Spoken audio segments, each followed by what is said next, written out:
That was a gun. I'm not voting. If we want to build our nation. The problem with the Somalians. Just want to experience something else than a black man. Move on, move Can't be like a horse with blinkers on. Honestly say, I was about to have Corrupt sex and then I pulled crap, up. but it's nice.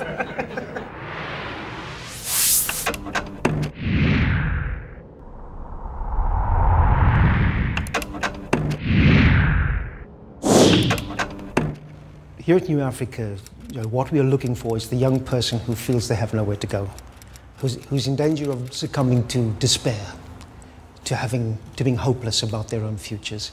We want to bring them in here and give them the tools, give them the self-expression, give them the skills and the ability to be able to dream.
The academy was set up by Mavis Taylor in 1987. Mavis was running the UCT drama department at the time.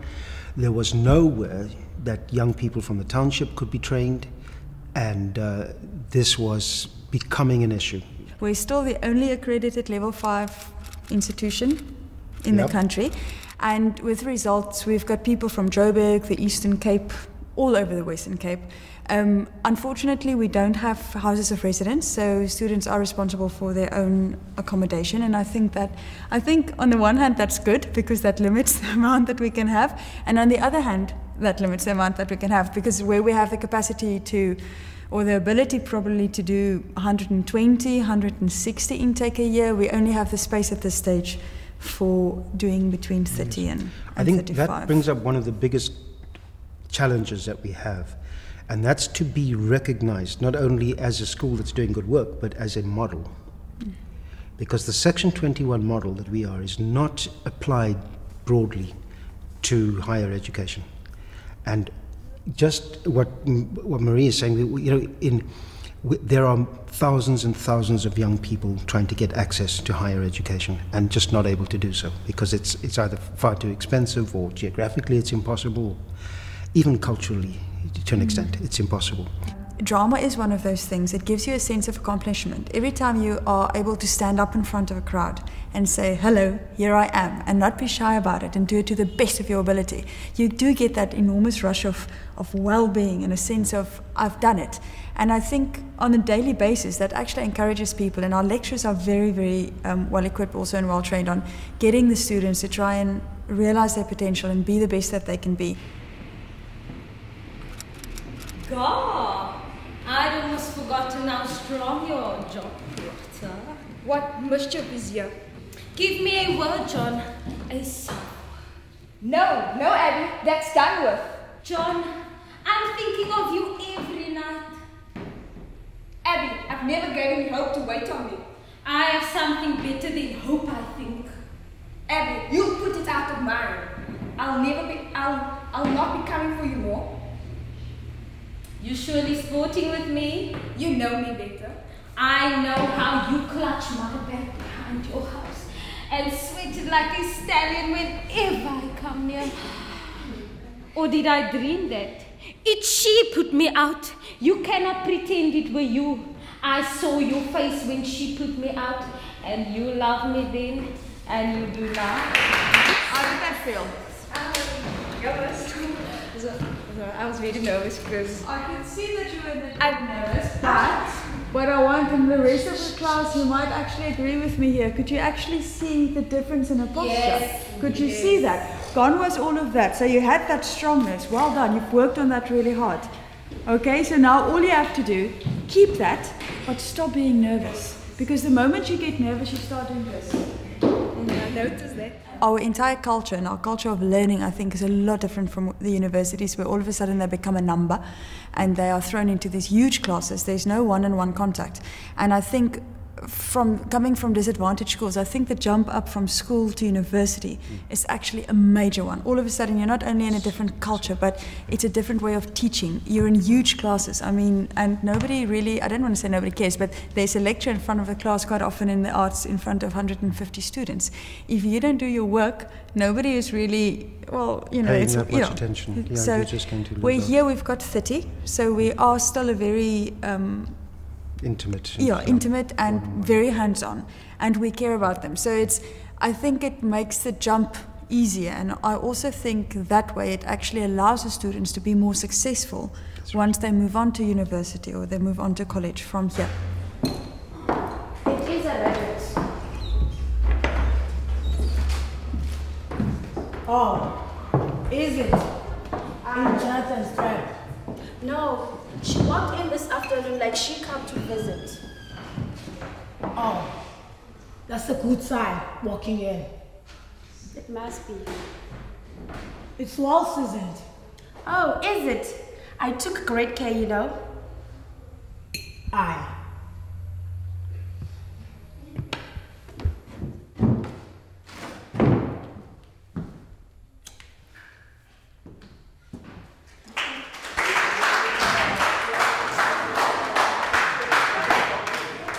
How did that feel? She did say some of the lines, so I was trying to remind her of the lines, and then it was quite different because he's not the proctor that I practiced with, and so he was supposed to know his lines, but he didn't, so I couldn't respond well. What you have to remember about this assessment that we've done today, this is about a work in progress. This is to test whether you actually understand what you are saying, if you understand the greater context of the text itself, and then to see if you can actually put what you understand on stage. And I think with regards to that, I think you've managed all very well. So good on that. Okay, well done. You often get in this kind of environment where you soften the approach, or you soften what's needed, because you adapt in that way to the backgrounds of these young people. We try not to do that, and Marie definitely doesn't do that. It's a tough approach. You have to reach the standard that we ask of you. There's a lot of pressure, I won't lie, and it's not that it's negative or what, but it's a big challenge. You know, personally, I'm not used to much to this pressure that I've got here. They treat us here like soldiers. You know, they prepare us a lot. I won't lie. Even our academic director, Mareth, you know, we need to know exactly what we want. We are not kids anymore. We've finished high school a long time or whenever, I don't know, but we need to know exactly what we want now, because we're on a stage where anytime soon we can get, you know, in the like independent, and you need to take responsibility. I can say it now that I like the way they treat us, but I know when they're doing it, I don't like it. I always complain. I once complained to my friend, you know, Friday, that, man, there's a lot of pressure and I don't like it. But when the pressure is gone and I see my results and whatever, then I feel like, yeah, I want to thank them. And I know that one day I will thank them. We're in a very precarious situation. A lot of our students see this as home or as a second home. So within that idea or that feeling that they have that this is a place of safety, there needs to be boundaries and there needs to be rules. And I think to get that balance right is sometimes very hard. No, I came to see what mischief your uncle's drawn in now. John, I have been waiting for you every night. Abby, I haven't gave you anything to wait for me. I have something better than hope, I think.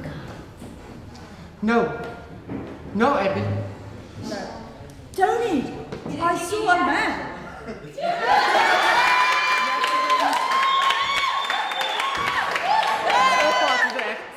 I'm gay, you know.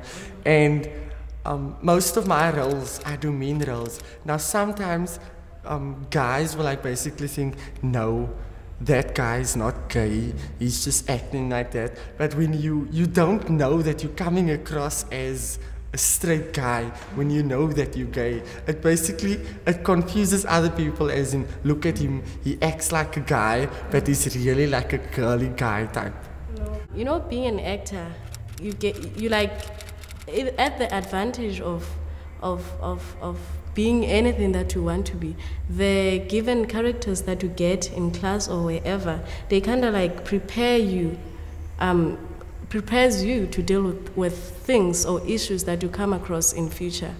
When my mother and my father split, I couldn't speak on that time, you see. But now doing drama, they put you in situations which is not similar, but it's also like as in sad, and it brings in anger, and it helps you bring out that emotions. Sometimes people do feel that way, even me myself, that I just have to sit down and ask myself, who are you? Because normally, you know, the same routine every day, even different characters. So there is a point in your life where you just have to ask yourself, who are you? You learn how to control your emotions, you see. And you are so strong that no matter what happens, you can still be that cool guy or that cool girl and still go ease through everything. So anything can be how funny, you will just sit there, not being sad, but just being serious and taking this thing, okay, this might be something funny, but what do you guys learn out of it? Over the years since I've been here, this is the one remarkable thing that I've seen every year after year. And that is the young people who come to us very, very disempowered, very even, very unable to speak up for themselves, submissive, and leave us full of confidence.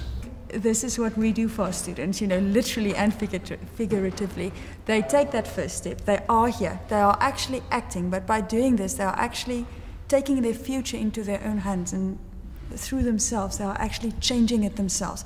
And this act is, you know, this is empowering them, and this is helping them break free of oppression. And I think that's why at the end, you get this self-confident bunch, you know, that goes out of here. Because if you think where they come from, if they can accomplish this, what can't they accomplish in the rest of their lives? I've got this dream of one day being Sidingo, and I don't know if, but I am sure, I am positive that it will happen one day. My friends always laugh because I always say, my dream, I just want to see myself in Hollywood. They were like, oh, yeah, right. To be an example for the children out there with dreams that they can pursue, but that they don't have the means to get to what they want to really do. Well, my dream was just mainly to be a performer, to be big, and to also at the same time just reach out, you know. One of my constant things that I'm always looking for is just this idea that we are creating young, thinking people. Not people with answers, not people with solutions, because I think we have very often too many answers around us, and things are confusing in our country. There are many things we don't quite understand, and we're not quite, and so we're choosing positions all the time. Now, what I want to see, what I dream of, is just using this education, spreading this education, so that we have young people who are thinking for themselves, who are debating, who are making sure that they are not picking up what they hear in the tavern or what they hear here in the home only, but they're actually engaging with the issues in the world, and they're doing it through theatre. Oh, I'm just going home, Mr. Proctor. Be you foolish, Mary Warren? Be you deaf? I forbid to leave this house, did I not? Why shall I pay you? I'm looking for you more often than my cows. I only came here to see the great doing things in the world. I'll show you a great doing on your ass one of these days. Now you get you home. My wife is waiting with your work. I'll best be off. I have my route to work. Good morning, Mr. Proctor. I've come to see what mischief your uncle's brewing now. You're surely sporting with me. You know me better. I know how you clutched me behind the house and sweated like a stallion whenever I'm near. Betty? Betty? What you doing? What you doing, girl? What ails you? Stop that wailing! Betty? What are you doing? What happens here? She heard me singing and suddenly she's up and screaming. Bessalam! She cannot break the yet enough thing! Oh, God forbid. Mercy, run to the doctor. Tell him what happens here.